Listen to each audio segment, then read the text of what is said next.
Šalom un laipni lūdzam atpakaļ raidījumā Izrēla ar Alīni.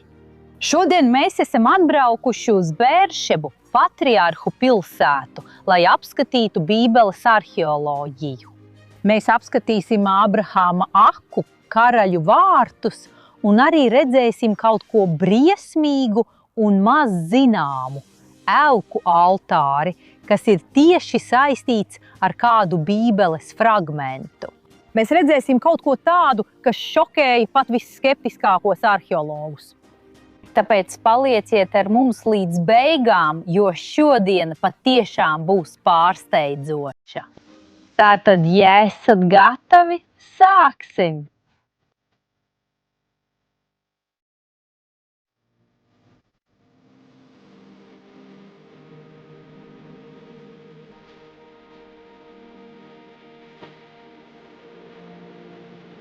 Mēs esam Bēršebā, patriarhu pilsētā. Šī vieta ir gandrīz 4000 gadu sena un glabā ļoti daudz Bībeles vēstures.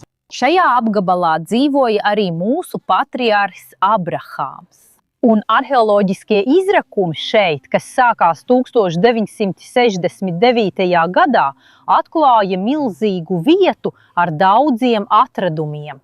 Un es vēlos sākt ar vienu no īpašākajiem, kas atrodas tieši šeit. No pirmā acu uzmetiena šī vieta īpaši neizceļas. Bet ja jūs pienāksiet šeit tuvāk kopā ar mani, mēs varam redzēt milzīgu aku, kas ir 70 metrus dziļa. Un arheologi lēš, ka šī varētu būt viena no akām, ko šeit izracis Ābrahāms. Un šis stāsts pilnībā ir atrodams 1. Mūzes grāmatas 21. nodaļā, kad Ābrahāms izrok ūdens aku, bet Abimeleha kalpi to sagrābja ar varu. Un Ābrahāms dodas pie Abimeleha, lai to atgūtu. Un viņi panāk vienošanos un noslēdz derību. Tad Ābrahāms atdala 7 jērus no sava ganāmpulka kā liecību tam, ka viņš bija izracis to aku, un viņš tos nodod Abimeleham. Un šis zvērests, dots visu priekšā, deva vietai vārdu Bēršeba, kas nozīmē zvēresta aka, bet var nozīmēt arī 7 aka. Un tās pilsēta tiek saukta šajā vārdā līdz pat šai dienai. Jūs varat meklēt to mūsdienu kartēs. Pat pēc 3800 gadiem šī joprojām ir zvēresta akas vieta. Un šis stāsts mums vēlreiz parāda, cik svarīgs ir ūdens šeit tuksnesī. Mēs atrodamies Negevas tuksneša vidū, un piekļuve ūdens akā bija dzīvības vai nāves jautājums Ābrahāmam, viņa ģimenei un visiem viņa dzīvniekiem. Un tāpēc, kad tika rakta ūdens aka, tā jau tika rakta šādā veidā. Vispirms galvenajā akā varēja iemest krūzi vai kādu trauku, lai izsmeltu ūdeni cilvēkiem. Bet dzīvniekiem jau bija uzbūvēta arī īpaša konstrukcija. Ūdeni varēja izsmelt un uzreiz ieliet, un dzīvnieki to varēja dzert tieši no šejienes. Mums jāatceras, ka Ābrahāms bija klejotājs, dzīvoja teltīs un viņam bija daudz dzīvnieku. Tātad viņš dzīvoja Bēršebā, bet Bēršeba toreiz nebija liela, nocietināta pilsēta. Viss mainās tikai 10. gadsimtā pirms Kristus. Mēs runājam par notikumiem pirms 3000 gadu. Ķēniņa Salamana un ķēniņa Dāvida laikā, apvienotās monarhijas laikmetā, Bēršeba tika nocietināta un pārvērtās par lielo pilsētu, ko mēs redzam šeit arheoloģiskajos izrakumos. Taču, kad arheologi sāka šeit veikt izrakumus, viņi atrada kaut ko šokējošu. Kaut ko, kas Bībelē ir aprakstīts tik detalizēti, ka tas patiešām atstāja visus bez vārdiem. Taču tas joprojām ir salīdzinoši maz zināms. Bet šodien mēs jums visu parādīsim pirmie. Un šis stāsts tieši sākas šeit, pie karaļu laika mūriem.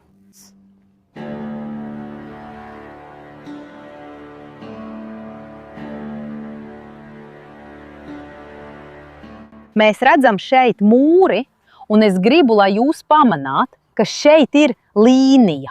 Tā ir restaurācijas līnija. Viss, kas ir zem līnijas, ir 100% oriģināls. No līnijas uz augšu var būt kāda veida restaurācija vai pat rekonstrukcija.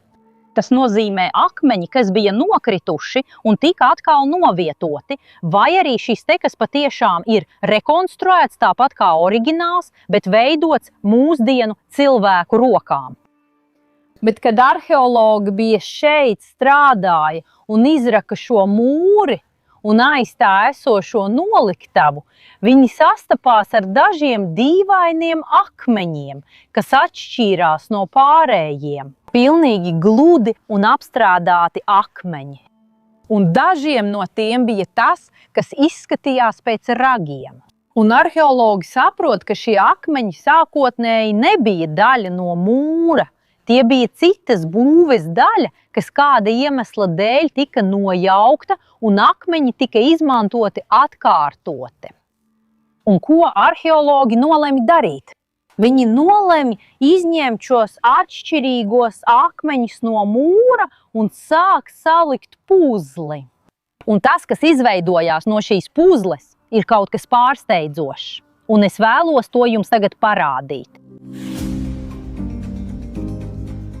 Paskatieties, cik neticami arheologiem izdevās atjaunot šo priekšmetu, un viņi saprata, ka tas bija 4 ragu altāris. Jā, altāra izmērs ir 1,60 m uz 1,60 m, un uz tā virsmas tika veikti upurēšanas rituāli. Un arī ļoti interesanti, ka tam ir 4 ragi, jo Bībele vairākas reizes piemin altāra ragus. Tie bija arī veids, kā parādīt Dieva spēku, un bija arī praktiski iemesli, jo asiņu apslacīšanas ceremonija tika veikta tieši uz ragiem. Atceramies, ka, kad Dievs dod norādījumus par sajiešanas telts celtniecību, viņš saka, ka altariem jābūt ragiem visos 4 stūros. Tas attiecās gan uz dedzināmo upuru altāri, gan uz vīraka altāri, un ragi bija ļoti svarīga altāra daļa. Mēs to redzam 3 Mūzes grāmatā, 8. nodaļā, 15. pantā. Mūzes upurēja vērsi, paņēma asinis un ar pirkstu uzlika nedaudz asiņu uz visiem altāra ragiem, lai to šķīstītu. Atlikušās asinis viņš izlēja pie altāra pamatnes un tādējādi iesvētīja altāri, lai par to veiktu salīdzināšanu. Un arī pieskāriens altāra ragiem bija veids, kā saņemt patvērumu. Kā tas darbojās? Cilvēks, kuram draudēja briesmas, skrēja pie altāra un satvēra šos ragus kā lūgumu pēc aizsardzības. Tas bija kā teikt, nenogaliniet mani tagad. Es vēlos, lai mana lieta tiktu izskatīta Dieva priekšā. Bet tas nenozīmēja, ka cilvēks automātiski bija brīvs. Ja viņa bija nevainīga vai ja lieta bija jāizvērtē, viņa varēja saņemt žēlastību. Bet ja viņa bija tīši izdarījusi smagu noziegumu, piemēram, slepkavību, viņu varēja izvest pat no altāra. Un mēs zinām, ka šī prakse notika. Mums ir 2 skaidri piemēri Bībelē. Viens piemērs ir tad, kad Adonijs satvēra altāra ragus, baidoties no ķēniņa Salamana, un tajā brīdī tika saudzēts. Un otrs piemērs ir, kad Jobs arī satvēra altāra ragus, bet viņš bija vainīgs nevainīgu asiņu izliešanā, tāpēc netika saudzēts. Bet kāpēc Jūdas altāris šeit tika atrasts izjaukts?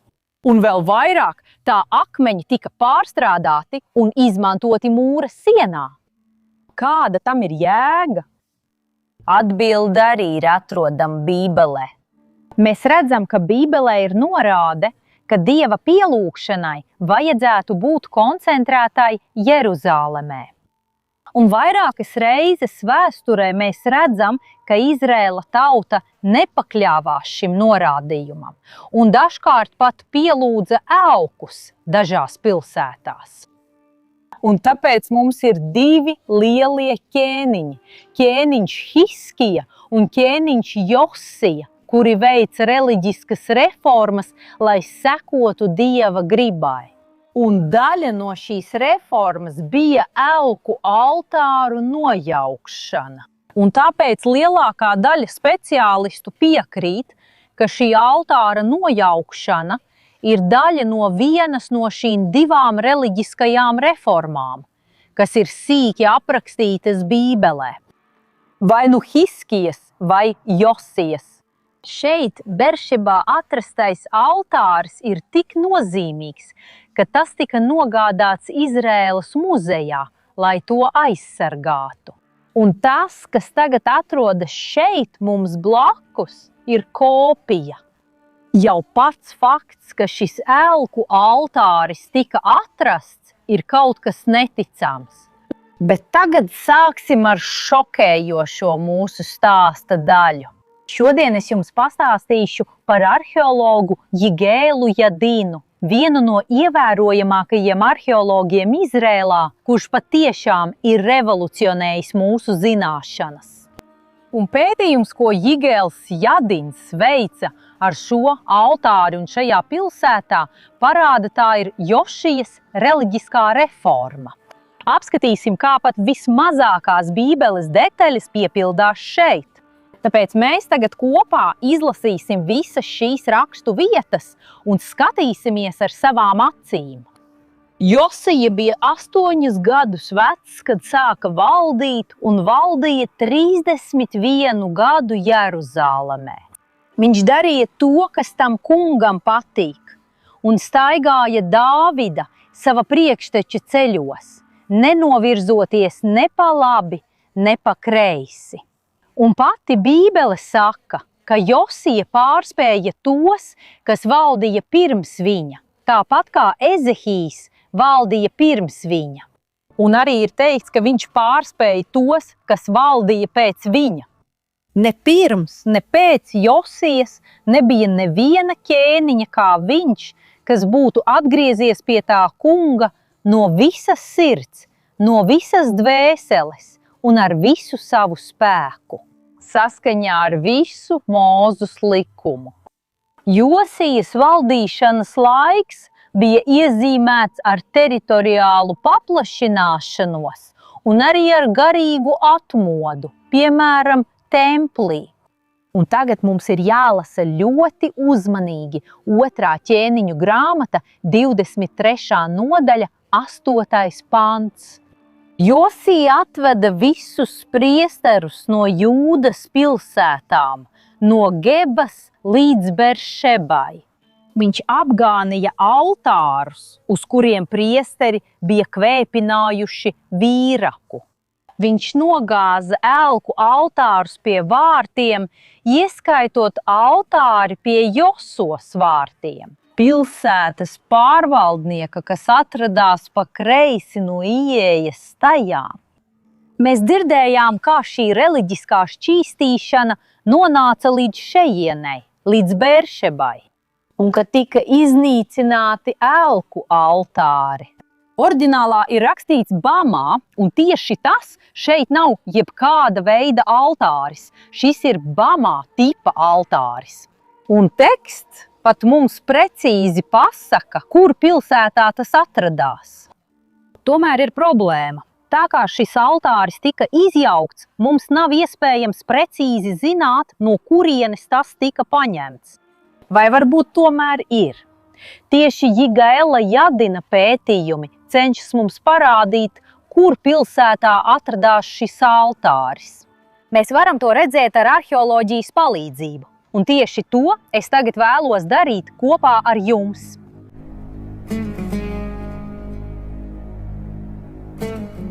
Mēs dzirdējām, ka starp dažādiem altāriem, kurus Josijas nojauca, ir viens svarīgs, kas ir īpaši minēts. Pants saka, ka tas atradās netālu no Jozos vārtiem, bet mums jāņem vērā, ka Jeruzalemē nekad nav bijuši vārti ar šādu nosaukumu. Un arheologs Jigails Jadins ierosināja, ka visdrīzāk šajā pantā ar vārtiem ir domāta Bēršeba, pilsētu, kas tikko tika pieminēta tajā pašā pantā. Tagad mēs izmantosim Bībeli kā aprakstošu karti. Tātad paskatīsimies, kur mēs atrodamies. Šeit aizmugurē ir mūri, kurus mēs redzējām sākumā, bet tiklīdz mēs ienācām, šī vieta netiek uzskatīta par vārtiem. Šī bija atklāta teritorija, it kā tā būtu iespējams laukums. Vārti patiešām ir šeit. Šie ir oriģinālie vārti no karaļu laikiem. Tajos laikos vārtiem bija vairākas sānu telpas. Šajās telpās varēja atrasties karavīri.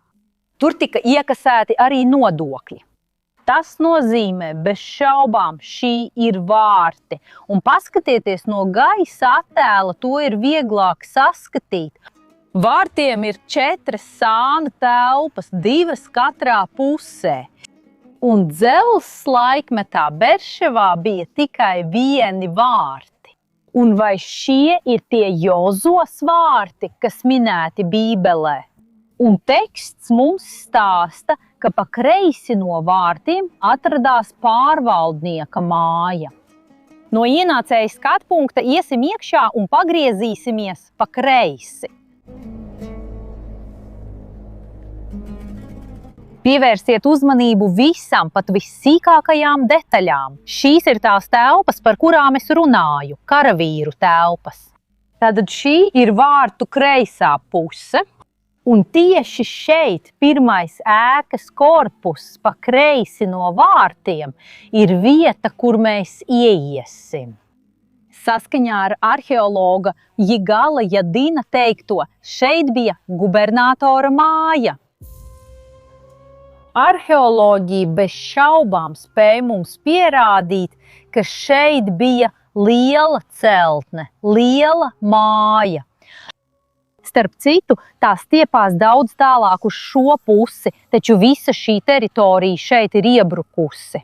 Tagad es jums uz ekrāna parādīšu schematisku attēlu, kā šī māja toreiz izskatījās.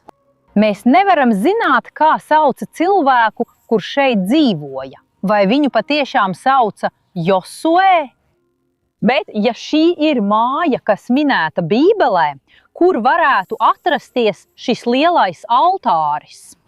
Altārs, kā mēs zinām, tika aizvākts, bet varbūt ir palikušas kādas norādes. Un ievērojiet kaut ko ļoti dīvainu šajā mājā. Šeit it kā nekurienes vidū ir kāpnes. Jūs varat redzēt, ka šīs kāpnes acīm redzami neveda uz otro stāvu. Mēs varam apskatīt vecas fotogrāfijas, kurās redzams, kā tās izskatījās izrakumu laikā. Tātad pirmā dīvainā lieta ir tieši šīs kāpnes, kas atrodas nepareizā vietā vai šķiet, ka nav savienotas ne ar ko. Un otrā norāde atrodas zem manām kājām. Redziet, ka šeit uz grīdas skaidri ir iezīmēts kanāls. Bet ja tā bija kāda cilvēka māja, kāpēc gan būtu vajadzīgs šāds kanāls? Tajā laikā mājās nebija kanalizācijas cauruļvadu katrā mājā. Un nevienā citā mājā Berševā nav atrasts tāds kanāls kā šis, pat ne līdzīgs. Kāds tam ir izskaidrojums? Tas ir tāpēc, ka priesteri šeit pienesa upurus, asins upurus. Un šis lielais asiņu daudzums bija jānomazgā. Un tāpēc, lai nomazgātu asinis ārpus pilsētas, viņiem bija nepieciešams ūdens kanāls. Un tāpēc viss liecina, ka tieši tur, kur es stāvu, atradās šis altāris. Un redziet, ka šis atklājums tika veikts soli pa solim balstoties uz Bībeli. Un patiešām viss šeit ir tieši tā, kā aprakstīts Bībelē. Un nekas tam līdzīgs nav atrasts nevienā citā vietā Bērševā. Un tagad, ja mēs apvienojam to, kas šeit atrasts arheoloģiskajos izrakumos, ar mūsu Bībeles zināšanām, stāsts lieliski saskan. Jo mēs zinām, ka Josijas reliģiskās reformas laikā viņi parasti nesita altārus ar āmuriem. Un jā, tas, ko viņi parasti darīja, bija altāru izjaukšana un to aprakšana. Un tas ir pilnīgi loģiski, ka strādnieki izvēlējās vienkāršāko ceļu. Es domāju izjaukt altāri, bet nebija nepieciešamības izjaukt kāpnes. Svarīgākais bija altāris un tā ragi. Un tāpēc kāpnes ir saglabājušās līdz mūsdienām, kamēr altāris tika atrasts netālu no šejienes, bet aprakts. Patiesi, šeit atrodoties ir pavisam citāda sajūta, zinot tieši to, kas šeit notika pirms vairāk nekā 2000 gadu. Bērševa ir aizraujoša vieta, kur mēs varam sajust saikni ar Bībeles stāstiem, ar ēkām, ar priekšmetiem, kurus izmantoja mūsu patriarhi, mūsu ķēniņi. Patiesi, tā ir neaprakstāma sajūta, un tad es vēlos dzirdēt jūsu viedokli. Vai jūs ticat, ka šajā vietā, kuru mēs tikko apskatījām, patiešām atradās Bībelē minētais altāris? Un ka to iznīcināja un nojauca Josija? Vai Jigails Jadins patiešām atklāja vairāk nekā 2000 gadus seno noslēpumu? Atstājiet savu viedokli šeit komentāros. Ceru, ka jums patika šodienas video un tiekamies nākamnedēļ.